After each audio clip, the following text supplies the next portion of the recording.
12:04 on a Wednesday. It is the Oil Stream, and the Oilers failed to win 3 in a row again. We'll get into that. It's rather remarkable. Like, at this point, it's just one of those things. It's just like, well, I mean, it doesn't make any sense. Hey, Joaquin, when he came on pregame last night, shout out Joaquin for stepping in for Belzy last night. He played devil's advocate, not Debbie Downer, more realist than anything. Yeah. And because Benny put it out there as a question tonight, he's like, do you think the Oilers get their 3-game winning streak finally? And he goes, guys, they're not going to do it. And I was like, you're full of crap, Gager. Yeah. And Benny was positive, and this guy's a savant or something. Well, we'll take it one step further. Yesterday on Two Guys and a Goalie, Gager said that the Oilers were going to play like ass. Yeah. And he nailed it. They did play like ass for 40 minutes. I'm holding Joaquin Gage's 95-96 Leaf card. Well done, There sir. it is. That's the guy. That's the guy right there, sitting in that chair on EST afternoons, which will be coming up next. We'll have that from 1 to 3 today, and then the Reed Wilkins Show from 3 until 6. It is the Oil Stream. It is brought to you by Boston Pizza. Next Monday, January 26th, Wayne Gretzky's birthday. We'll be in Sherwood Park live. Lock Shop will go at 11, Oil Stream at noon. We'd love to have you join us. It's the one on Broadway Boulevard, 11 Broadway Boulevard at Boston Pizza next Monday. Make plans to join us for lunch, and it'll still be January then, which means it is Pasta Tuesday every single day in the month of January. I was starting to feel like ass at the end of the night on Saturday. Yeah. Like this lingering cold, whatever. How did the rest of the night go? Because I was talking a little bit with Big Uke, and he says that he hung in there till like 1:45. Yeah, I got home at 1:30. Oh, you put in a good shift. I put in a good shift. Yeah, I got home at 1:30. It was there's still, I'd probably say there was still probably like 8 to a dozen people when I left that were still there. Good number for that late. It was pretty, yeah. But I mean, we said it earlier. We were talking about it earlier in the week. Like, outside of playoff parties and our Super Bowl party, that might have been the best one that we had. Like, it just, like a regular season nasty bash just popped up. We had the entire lounge. There was one table that wasn't at the lounge, right? There's one table in the lounge that wasn't like nasties that we know. Yeah. And even somebody from that table texted in the next day and was actually, they were listening to the morning show. They're like, actually, Dusty, I was at that table and I listened. Really? I was just like, what? God. So, it was an incredible time. Saturday night was awesome. People turn out for this thing, man. It was a lot of fun. Yeah. It was a lot of fun. So, yeah, shout out once again to Boston Pizza. I mean, the number of, the number of shots that Tony was dishing out was completely unnecessary. Did I turn any of them down? No. Did I accidentally take, at one point, oh boy, I can't remember which nasty it was. One of the guys, maybe El Presidente. I think it was El Presidente. He ordered a bunch of tequila shots. Oh boy. And I was like, I don't do tequila, but I'll do a fireball. So he gets me a fireball. I put it down at my chair, and then they called me over to go do a shot. Mm-hmm. So I get up, walk over to do a shot, left the fireball at my spot, walk over, and wasn't even paying attention, picked up like a darker tequila that looked like a fireball, grabbed it, took it down, started walking back to my seat, and I was like, that's not fireball. I think that was tequila. Yeah. Yeah, it sucked. Oh, that one sucked big time. When you want to party, those guys go PARTY because we got to. It was good. Yeah, it was a fun time. And if you were out with us on Saturday night, you know it was an excellent time. Mm-hmm. The Edmonton Oilers rolled. I mean, by the time they scored 6 in the second period, the party was on. Like, I don't know how many people watched the third. Like, it was game over, taken care of. Didn't need very to. nice. Yep. So yeah, that was a good time. Anyway, I'm not gonna say that lunchtime in Sherwood Park next Monday will be the same, but I'm not gonna not say it's gonna be the same. So we'll see how that goes. Thank you to everyone who came out by that. That was awesome. Yeah, it was a lot of fun. And you got to meet Turning Point Tara. Yep. Oh yeah. She's a ball of energy. Yeah, she's that's a great way to describe her. Mm-hmm. Ball of energy for sure. I'm remembering your time with her now. I'm like, oh, okay, yeah. Yeah, she talks a lot. But she's a good time. She is a good time. Yeah. It was a lot of fun. Overall, I think everybody there had a pretty good time that night. So that was a lot of fun. Yeah. All right. Now, last night, not so much. Last night, if we had a watch party, it would have sucked the big one. Yeah. Because it was 40 minutes. It was 37 minutes of dud hockey. There was 3 minutes sprinkled in there where they decided to score some goals. Mm-hmm. And then the Oilers sort of cranked it up in the third period, which I think frustrated people even more. Not because they couldn't score, but because they showed that they could dominate the New Jersey Devils when they were going. Why weren't they going? Why weren't they going from the start of that hockey game, man? Because in the first period, we're watching, and it was New Jersey that kind of had the jump. They had all that zone time, possession. It didn't equate to shots, but they had some looks. They missed the net a bunch of times. You look at, I brought this up yesterday a little bit on the hangout. I was like, the Devils' shooting percentage is weak. It's 8.6. Reed was saying going into the game last night, and they don't get shots on net, but they had the puck. They have a knack for giving the Oilers a hard time. The Devils just have this way whenever they face Edmonton. It seems like give the Oil nothing but fits. Maybe it's their speed, maybe it's their tenacity, maybe it's their desire to want to be kind of like what the Oilers have become. I talked to Amanda Stein about that. She was on the pregame show yesterday. And she said that is kind of the goal, is they want to see if they can become or push to become sort of what Edmonton is, and that's a perennial playoff team that's threatening to be a contender or is a legit contender.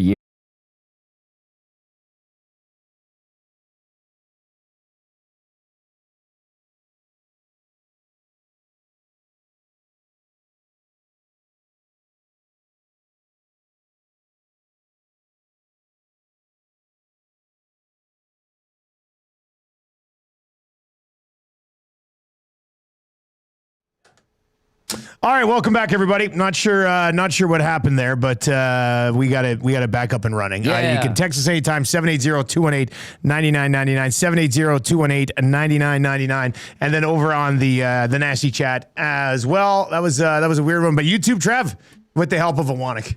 I mean, it's mostly Maddie, but Trev pushed some buttons. So nice work, Trev. Good job, Trev. That's pretty good. Nice work, buddy. All right, 780-218-9999. Rip City Step text in. Keep those text messages coming in. We'll get to a bunch of them. A few people were saying that the DJ Den's going to make an appearance on Thursday. Holy smokes. Get a few of the DJ Denners out there. A live on location parlay. Hey, put one together in person. Smokes. That'd be a lot of fun. Hey, are we going to hit on one of these silly-est, grand-est parlays here? Probably. I mean, those ones are tough to hit. They're a little bit out there. The silliest is a little. Those are a lot. Yeah. That's a bit of a tough one. Yeah. Rip City Step says, hire it or fire it for Tommy. Podkolzin is the best top six winger of the McDavid era, not named Hyman. Fire it. Hire it or fire it. Rip City Step loves that one. He was trying to get you on that one, hey? Yeah, a lot of people try on the Podkolzin and the Kapanen. Listen, that's great, you guys. That's great. But people are talking up Podkolzin like he's some kind of offensive guru.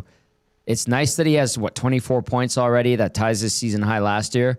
He's probably going to finish, 30 to 35, which is nice for a third liner. Yeah. You just refused to. I mean, he's pretty much only played top 6 minutes all season. Listen. He has found his niche here in Edmonton, and yes, it is alongside Leon Draisaitl. I fully admit that. And sometimes, that's fine. It works. 5-on-5, whatever. But if you're trying to tell people that he is a top 6 forward across the board in the NHL, I think you're going to have a lot of convincing to do, and you're going to get a lot of weird looks. Here in Edmonton, in this scenario alongside Draisaitl, it works, it has some legs, and there's no denying that. But if you're going to go thumping your chest and telling people in Nashville, oh, yeah, well, your second line's blah, blah, blah. Edmonton has Podkolzin. You'd be like, who's that? And then you'd be like, remember the guy that beat up Lazon last year? That guy. That's the guy. You're like, oh, is he a tough guy? No, he's a top 6. And then you're going to get those, okay. Anyway, let me see what I can get. He's a good fit with Leon on the second line. It works. He's definitely that. But if you think top 6 caliber, it's like in this scenario, yes. Big picture, maybe not. Outside of the core 4 up front, Hyman, Nuge, McDavid, Draisaitl. We can't call them that. Well, That's a bad stigma with the Maple Leafs. But to me, honest with you, that's a more legitimate one than the Leafs had. Oh, true. Yeah, absolutely. Outside of those four guys, is Podkolzin the next most important forward on the team? Outside of Nugent Hopkins, McDavid, Draisaitl, and Hyman? No. No! I'd say I'd put Roslovic ahead of him. Oh, I think I'd probably take Podkolzin. And then there's not much else after that. Yeah. Savoy and Howard will get into the conversation in a little Give them while, time. I think. Yeah. Give them time. Outside of that. There's not much else. So then it comes down to us sitting here going, who's more important, Podkolzin or Roslovic? Yeah, basically. That's what we're looking at. Yeah. Who's a better offensive player? I think it's pretty easy to say Roslovic is. I think Roslovic's got more offensive game. Absolutely. I think Podkolzin has a more well-rounded game. I think it helps Podkolzin as far as a level of importance that Leon wants him locked in on his left side. That helps. That's and when they have to move Nugent there, Pods is the one who gets bumped up with Connor and looks pretty good doing it. Hey. And I think the fact that he can bring the physical element of it The physical a little bit more. Nice. They don't have I'd a lot still of give the edge to Podkolzin, but that's a fun question. 780-218-9999. Let me see here. Let me see if I'll throw up a little start a poll here. Well, they're pretty much even in points. And Roslovic. They play how many fewer games? Way less games. Who's more important to the Oilers? Let's just do this. I know where it's going to go. I'll put Roslovic and Podkolzin. Let's see. What do you think the percentage is? Like, if we're both on our side, I think you can make a case for both sides. But what do you think the percentage ends up being? Deskra and Smitty. I'm going to address this right now. Okay. Tommy got to be the biggest hater from Deskra. And then Smitty the welder says, get this poll out of the way. Why does Tommy hate Pod so much? Again, I've said this like 10 times. Get it into your guys' minds here. I don't hate him. This is what he is as a player. There's no hate. I appreciate what he brings to the team. They need guys who can do what he does. More of that would be nice.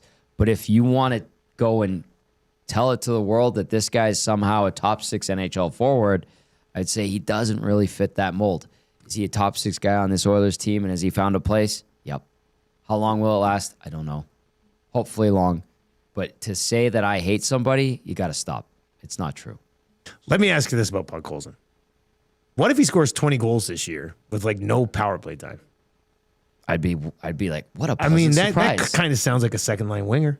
That sounds like it. It has to happen. He's got 12 and 51. Yeah. Can he get 8 the rest of the season? I don't think it's. I would think he probably scores about 17. How many assists does he have now? 12 as well. Yeah, he's like, let's see, 1 point away from passing last year total, I think. 780-218-9999.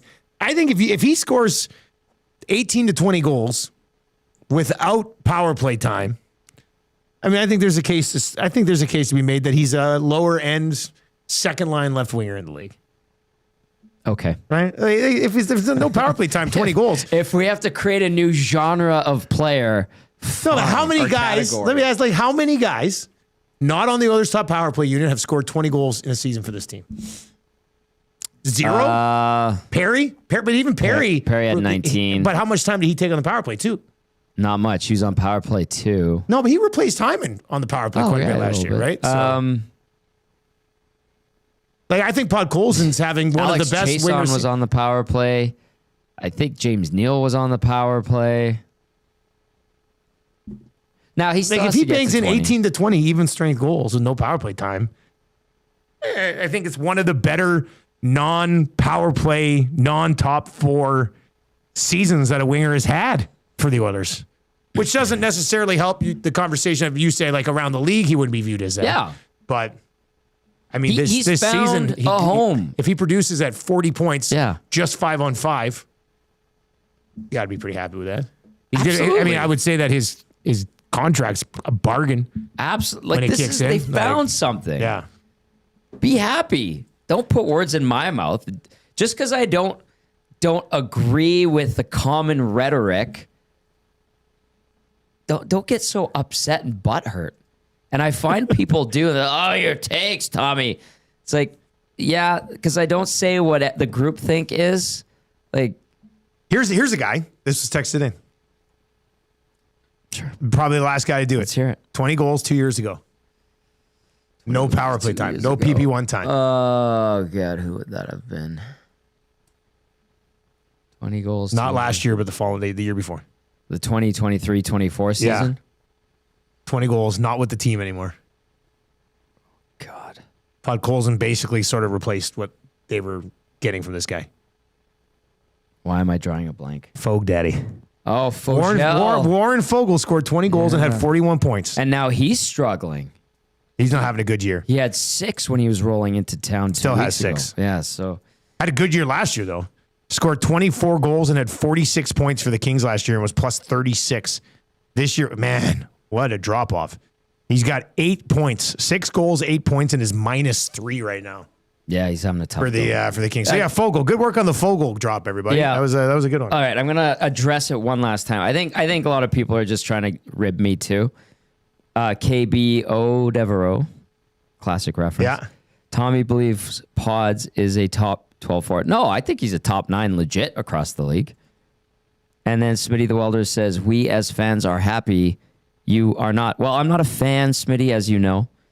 I've been covering this team for 18 years. I worked for it for 8. I've removed myself from fandom. And then I'll also say this. I had this amazing stat given to me yesterday. Came from someone within the NHL. There was a meeting that was held with all the teams and their executive staffs. I think on the business side or something like that, marketing. And it goes back to what Smitty's saying is we as fans are happy. So the Edmonton Oilers, top 3 in revenue generated in the NHL. I think it's like the Oilers, Rangers, and Leafs, or Habs somewhere. And then when it comes to fan unhappiness, top 3, Leafs, Oilers, Habs. So Smitty the Welder, when you say we as fans are happy, I go, yeah, I almost believe you. And then I see the texts that we get. Like, people are like, why do you read those texts? And I'm like, you should see the bad ones. Yeah, there are some worse ones. Yeah. I do like this one, though, from Chris over in the Nancy chat. Tommy Gazzola hates one player, and it's Thomason. Now I'm just getting the old 1-2 combo. Well done. Well done, team. I mean, that was kind of funny. That was pretty good. That was kind of funny. I was sad I was right about him because it looked like I was going to be wrong. And I'm like, I will eat my words. And then we get word right around Christmas, like, yeah, he's going home. All right, for Podkolzin, what did you think of him dropping the mitts immediately? I liked it. Yeah, but was it worth it with the 17 minutes when you only have 11 guys for him to miss a third of the hockey game, basically? Yeah. Was it worth it to send that message? I'm just asking because I think it was. I would have done the same. Like, I think it's Connor McDavid. They hit him. It wasn't as bad as it maybe originally looked. But still, man, I loved it. Yeah. But I can see why you look at it and go, yeah, but it's worth. Now, I also hated the instigator call. Yes. I think it should have been 5 for fighting, and that was it. Leave it at that. So I fully support his decision to do it. But, I mean, would you still do it if you had to take 17 minutes every time? I don't think he's in his mind going, I'm getting 17 minutes. I better make this worthwhile, because that wasn't going through his mind. Love the principle of it. If he did it again, I'd be like, yep, that's fine. I liked it in the moment. I liked it after the game. Was surprised at how many penalty minutes he got, the 2, 5, and 10. Kovacevic was ready for it. Did you notice that? They're like, how's that an I think instigator? his gloves may have been off first. He was ready to go. Like, and it sends a message. Do not touch Connor McDavid. That is the best player in the world. Do not touch him. And Podkolzin essentially said, when I'm on the ice, if you touch him, probably Leon too, even though Leon's a bit more bigger and burlier, if you will, it sends a message. So I no qualms with it even today. Was surprised at the amount of penalty time he got for it.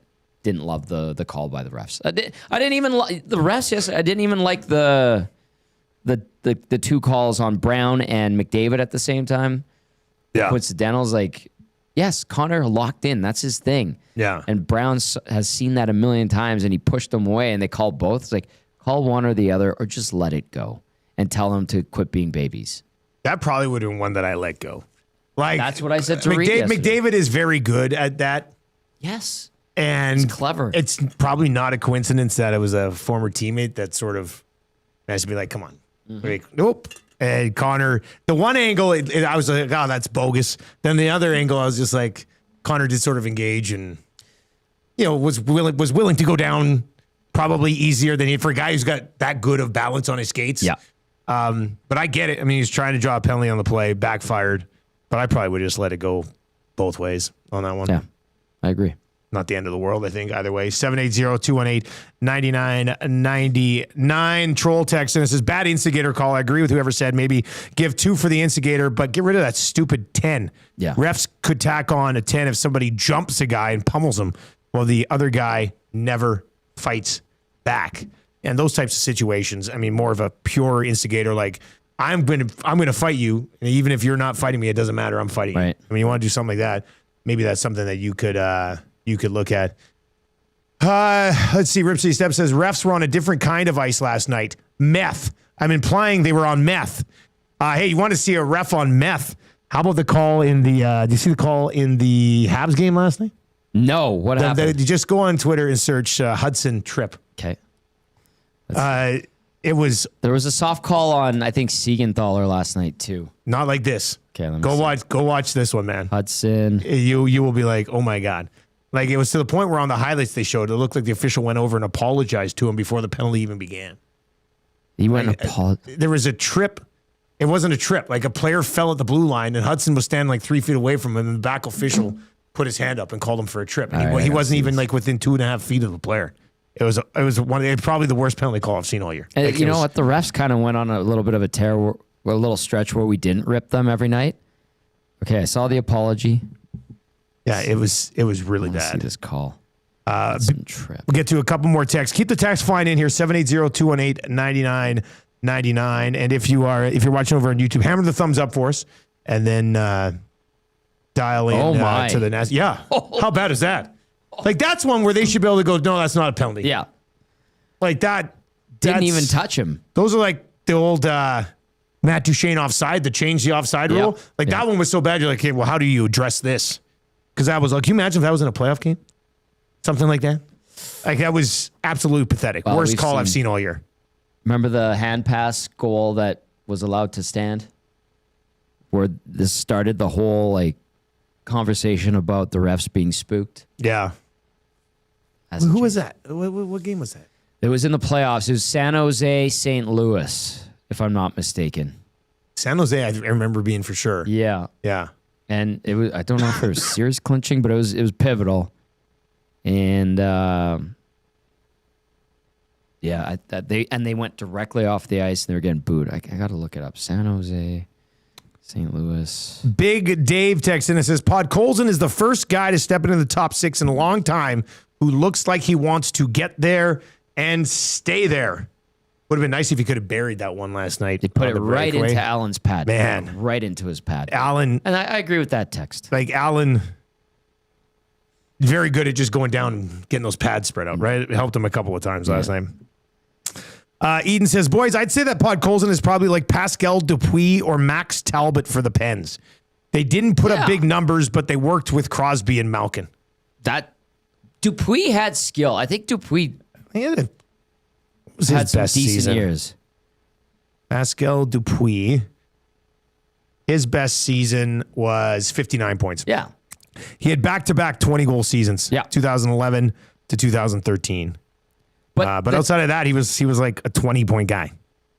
Great. That's a really good comparison.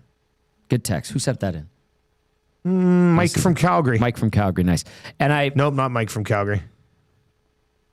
Somebody else, I guess. And I'm looking at this hand pass. This is from 2019 in the playoffs. Watch how egregious this is. Timo Meier. Oh, yeah. Bounces it over. They score like right off of the hand pass. I like how the YouTube video is titled Binnington and Blues Furious. Like, not just Blues Furious, but Binnington, obviously furious. There he is, being furious. Yeah, there's chasing Binnington. the refs, and look at them sheepishly going off. Right into the corner. Yeah. Things are being thrown on the ice. That was a tough look. Look at Scott Oak getting in there. That was so bad. And since then, it's been a disaster for the most part. Anyway, good trip down memory lane. All right, keep the text messages flying in, 780-218-9990. We'll get to a few more of those as well. And we've got a lot that we still want to get to as we work our way through the show today. Where are we going to go? Well, yeah, before we get to the headlines and the numbers game, let's get into the Jari save. Oh, great. My goodness. What was the first thing you thought of when you saw that Jari save? Holy expletive, what a save. Oh, my goodness. That's a throwback. You swore. The first thing I thought was Billy Ranford.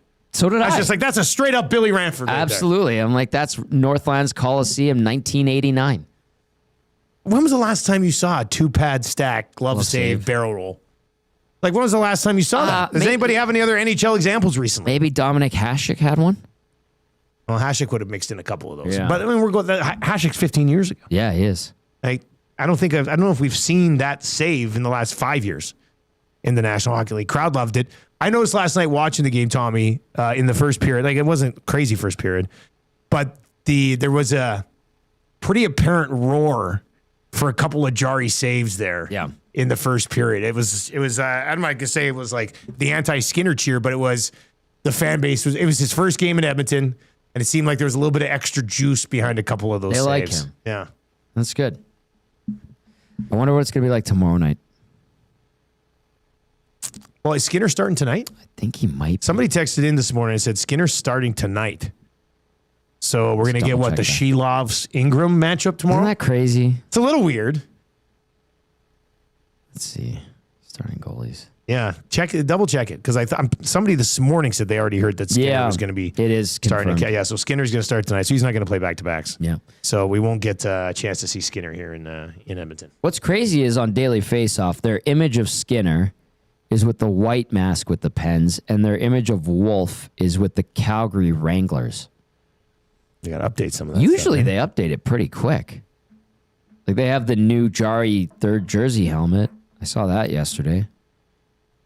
Interesting. When Draisaitl returns, if Kapanen's not back yet, Tommy, what's the top 9 look like? You play Roslovic with Draisaitl and Podkolzin? And if you do that, who do you play with Savoy and... And they rotated in the first period. They rotated the centerman through those guys, Howard and Savoy. Yeah. The best guy that was out there with them that stuck a little bit was Roslovic. So let me run this theory by you. You leave Roslovic with the kids, and until Kapanen comes back, Trent Frederick moonlights with McDavid and Draisaitl, or Draisaitl and Podkolzin. Don't you think that's what will probably happen? You're not throwing Mangiapane up there. No. You're not putting Matthias Janmark up there, for goodness sakes. Please Curtis don't. Lazar's not going up there. No. Like it's either Frederick or Roslovic, and I would much rather Roslovic center Savoy and Howard than Frederick center those two guys. So you could put Frederick up there. He's already been playing low key top 6 with Nuge there. Or you could play Frederick with Roslovic and Howard and just put Savoy up with Draisaitl and Podkolzin, I guess. Yeah, you could do that. Right, that could be. I like Roslovic, Howard, and Savoy. I want to see that. I know it hasn't been like lights out good, but from the eye test, it's been pretty tantalizing at times. So I'd like to see that. You want to talk about pleasant surprise? Like Roslovic at center is kind of okay. Do you think he's your prototypical playoff third line center? No, that's the thing though, right? Yeah. Like Henrique isn't that guy anymore either. No, like Adam Henrique 4 years ago could have been your prototypical playoff third line center. Yeah. So yeah, I really had hope for Henrique finding his game again after a tough season last year, and just nothing there. It's too bad. 83 Runner says, I think Frederick can do the simple things to help Podkolzin and Draisaitl. Yeah, I mean, maybe, but I like the idea of Roslovic staying with the other two guys. So if that means that Draisaitl, when he returns, has to carry Frederick for a little bit till Kapanen's ready, then I guess that's what you have to do. Yeah. Really no other option there. Here's another thing. Didn't play much last night. What purpose does Regula serve here moving forward, do you think? Straight up injury. Yeah. Break glass in case of emergency for Regula? Okay, here's the conversation last night. If you didn't catch it, let me know what you think about this. I brought this up with Joaquin and Ben, and with him playing, was it 2.5 minutes? 2:30 something, yeah. He's 25, right? So he's not young. He's inexperienced at the NHL level, And Joaquin said he needs games in the AHL. And there are defensemen who are a little bit older in age, mid-20s, that have gone and played in the AHL for a couple of years, and then in towards their late 20s, finally get that look at the NHL level and really hit their stride. And Joaquin identified Regula in this situation as being kind of that. Because what good is it going to do? How much better is he going to get if he's just the seventh D-man not playing? He will not get any better at all. He's not giving you anything when he does play. No. Okay, they don't trust him. Clearly, I'd argue he hurts you when he plays. A lot of people would, and I wouldn't disagree with them. So, if you were worried about losing him on waivers because he's a right shot D-man, puck mover, quote unquote, with the way he has performed in the 50 or 51 games he's played, are you still as worried about losing him on waivers? And then B, would you even care with what you've seen from him so far? That's what I'm curious about. Because I think he would benefit as well from being in the AHL and playing a bunch of minutes. This is a guy that missed a full year of hockey. We all know how guys play after they miss a full year of hockey in that first year and then return. And he's in that. I mean, he's barely playing. Yeah, what would have been best for him probably coming off of not playing for a full year is to have just been in the American League for the last 3 months. I remember saying something like that in like September. So far in Regula's career, and I've made it clear, I could end up being wrong on Regula, but I don't think he's anything more than a number 7 anyway. But he's played about 160 games in the American Hockey League.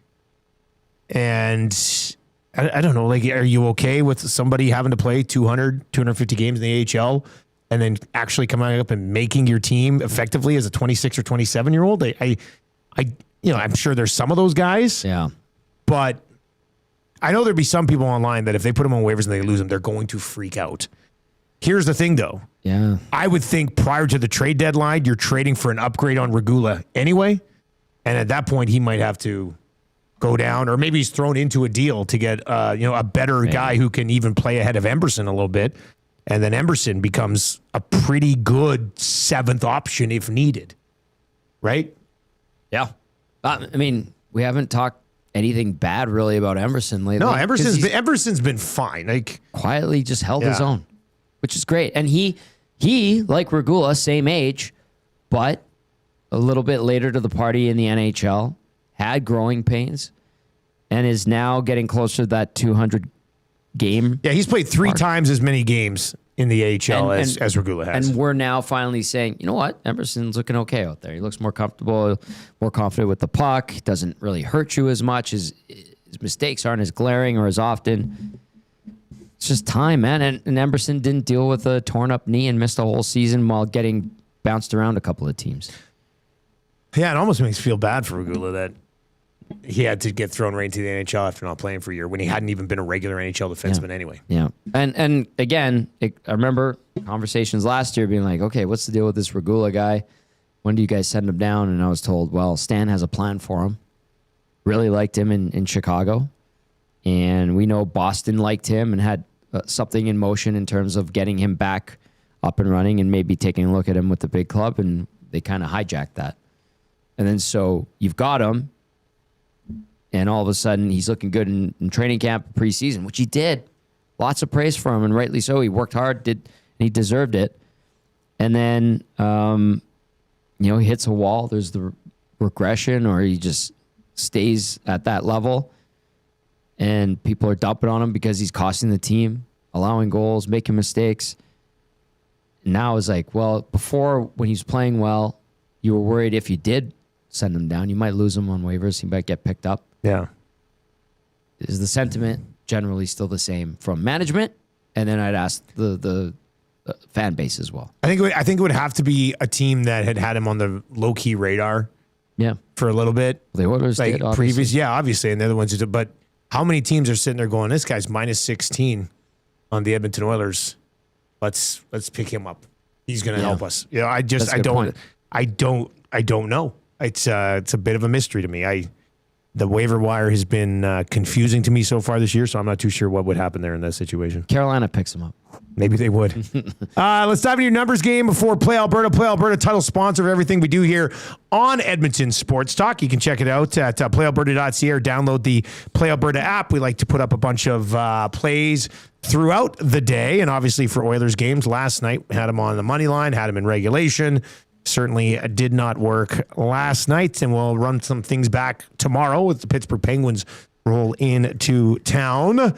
As for today, over on the EST Specials page, we just have the one up so far. Jay's play of the day still to come, and the DJ and Den's grandest of parlays still to come. Yes. I don't know if Huss and LT put anything together during the lock shop, but early bird bet of the day, 4-gamer in the association tonight, super duper chalky. Thunder, Knicks, Pistons, and Celtics. They're all minus 400 or better to win. We got it boosted from plus 123 to plus 135, so you can click on the EST Specials page and find that one today.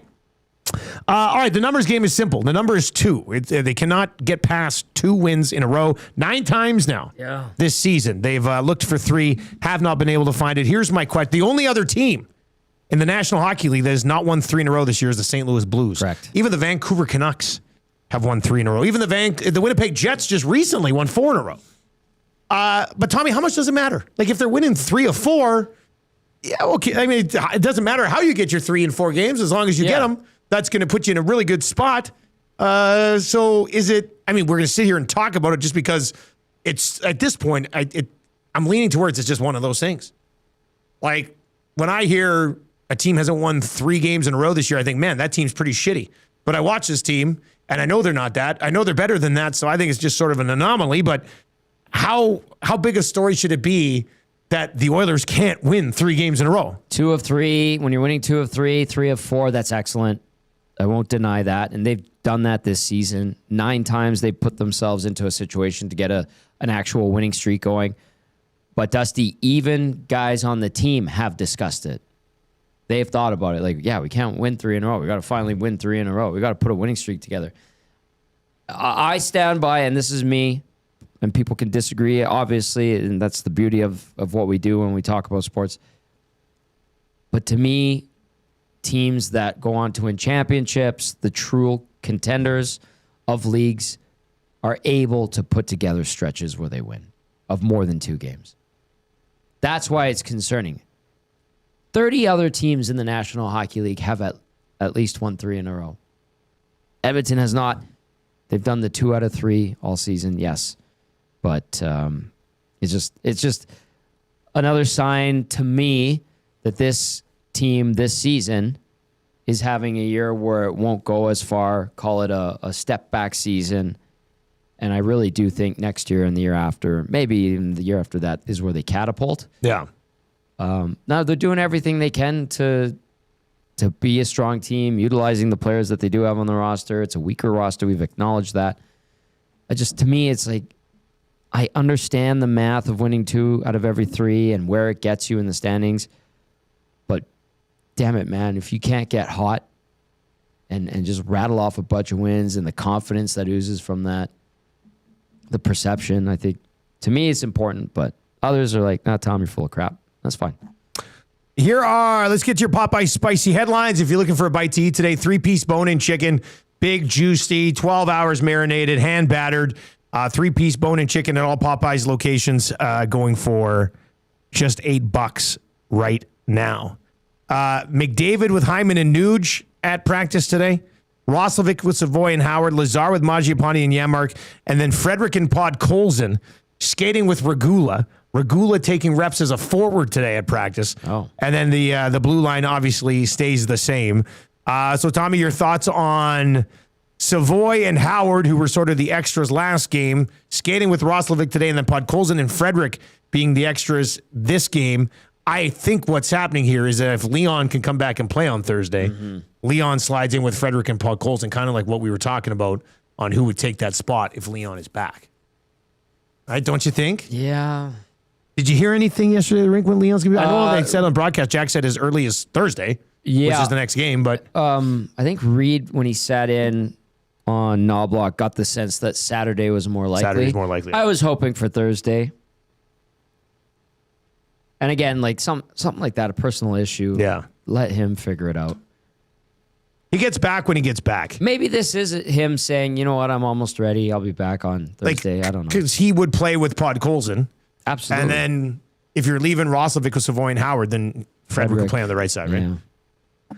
So that's probably what that was hinting towards, Maybe at least. Whether he's going to be back or not.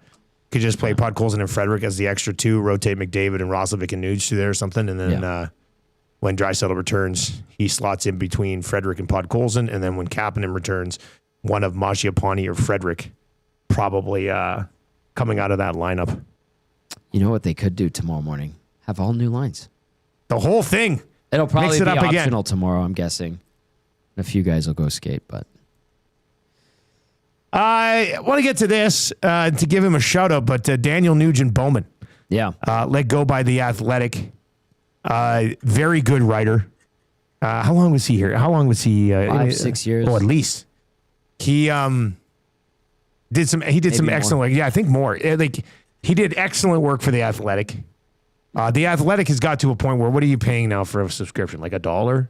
Well, I was at like $4, and then I was like unsubscribe or. And they say, "Oh, we'll give it to you for a year for $1." I'm like, okay. Yeah, it's not as good. It was as an interesting model when it started. It had a bunch of money behind it, right? Hedge funds, And then did it get purchased? New York Times. Somebody bought The Athletic, And and when somebody buys something like that, they just start to tear it away, tear it down. And talking to DNB, you and I had some conversations. Yeah, we right? talked about this before a little bit. Yeah. Sounds like it wasn't pleasant what he had to go through. And Really? I feel very. So now The Athletic was Low Tide still right for The Athletic? I think, yeah. Okay. But Tide wasn't like a full-time. Yeah, Tide's writer. not around the team. It's Tide's like opinion pieces. He's a Yeah. contributor, and Yeah. Tide busts his ass. Like he Yeah. writes a lot, right? Like he's very passionate. Yeah, because I was going to say, well, now The Athletic has no presence here in Edmonton. They don't. But I guess Or Calgary. they'll still have Low Tide writing on the Oilers, at least. Yes, but you don't have anybody at the rink. You don't have anybody. That's where DNB was great. Is he would ask tough questions. DNB would have stories that were not the main storylines, the day-to-day stuff. He would go for the interest pieces on the side. He would contribute to, how they would do The Athletic, like player polls and stuff like that. He always had other stuff that he was working on, kind of thinking outside of the box. Very sharp mind.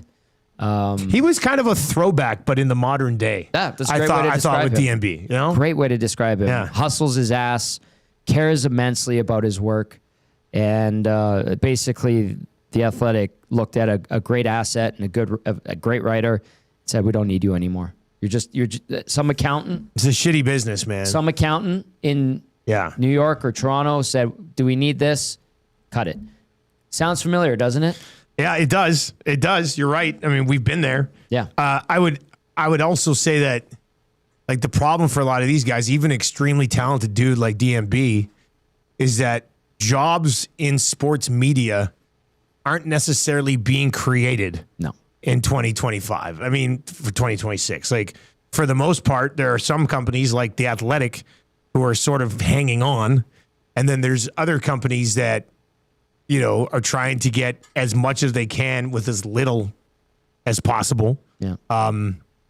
So yeah, it's to like he should be employed somewhere writing about the National Hockey League. He's a true writer. So it sucks. That sucks big time. So shout out to DMB. Yep. Yeah. The fact blows. It's awful. He's a friend, and this is terrible. And it also, like you said, outlines where we're going. If you don't have a presence in Edmonton, where the best player in the world is, Yeah.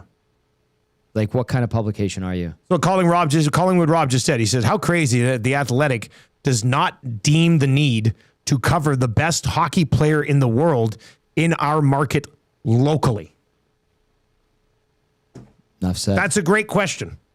Enough said. That's an excellent question. As small of a market population-wise as we have, this city punches and oil country punches well above its weight. I made that reference to the revenue. Yeah. I think that's a glowing example of how passionate, committed people in this market and this fan base is. Mike outside of Edmonton says maybe they want someone cheaper. And I would say this. First of all, I'm pretty sure D&B probably wasn't breaking the bank. And knowing some of these companies and going through it ourselves a little bit, they might think that, but it never happens. They just eliminate the position. Yep. And that's it. That's usually how that happens. Yeah. There are other outlets that have gone cheaper. And guess what? When you go cheaper, your quality goes down. 100%. Yeah. Where is it here? Will DNB take over as co-host of The Hangout when Iwanek leaves for CFL Fantasy soon? Yeah, we did have a good CFL. So we had a CFL fantasy meeting this morning. I heard some laughing. Myself and Matt. Oh yeah, we were cracking hilarious fantasy jokes. Okay. I will say this, everybody.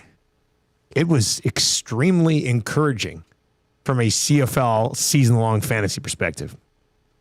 They have basically taken the rules and spreadsheets that we sent them from Maddie's 4-team league and our 6-team league. Wow. And are basically sent them to a developer who is building like a CFL season-long fantasy platform. You'll be able to draft. You'll have either option to do a 6-team league or a 4-team league. That's awesome. Yeah, it's going to be sick. And get this, I don't think I've ever had this opportunity ever.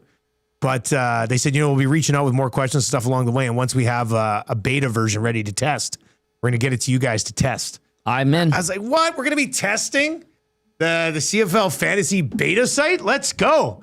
So, yeah, I think it's actually happening, which you're going to get a lot of people involved in CFL season-long fantasy, which is very exciting. I really am excited, hopeful, and encouraged by there being a bit of a renaissance for the CFL. Yeah. I think there's an opportunity here, and maybe the new commish with ventures like this can help make the league appealing to the 20-somethings and the people that just poo-poo it. Fingers crossed. Yeah. It should be pretty good. All right, Tommy, next pre- and post-game, buddy. What time do you get going? Tomorrow at 6, so right after the Reed Wilkins at least show. It's not an 8 o'clock start. Oh my God. 8:22. That's ridiculous. Yeah. I'll have a guest. I think we're lining up Haley Hunter. She was supposed to come on when the Oilers were in Pitt, and then she said, I'll come on when we're in Edmonton. So I think I'll have Haley tomorrow. She's great. And then Cass is in, so he's back in the analyst chair. All right, and it looks like it'll probably be Ingram versus Shelovs between the pipes tomorrow. I know Nolan St. Albert said his company gave him tickets to Skinner's return, but unless they're going to roll Skinner out back-to-back because he's going to play in Calgary tonight, yeah, I don't think so. I highly doubt that you'll get a chance to see him. Mm-hmm. You get to see that wonderful duster, but probably not Skinner between the pipes. What's coming up in EST Afternoons, Zacticum?